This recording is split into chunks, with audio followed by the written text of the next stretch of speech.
Okay. Ngosha, unafikiri kwa nini ndoa nyingi za mastaa hazidumu? Kuna ego.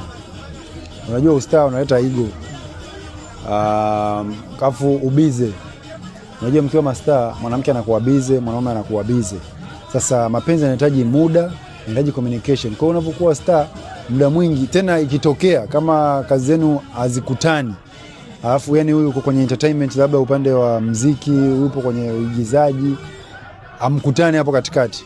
Kwa hiyo mwisho wa siku mnajikuta kwamba huyu ana njia hii, huyu ana njia hii.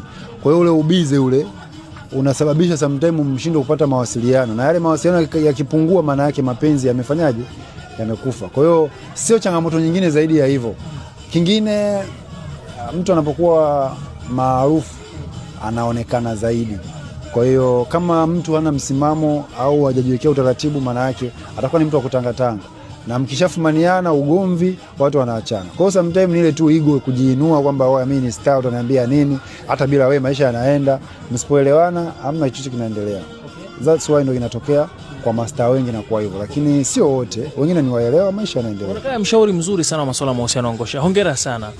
Kuna mastaa wangapi ambao wamekufuata kukuomba ushauri kuhusiana na kulinda mahusiano yao?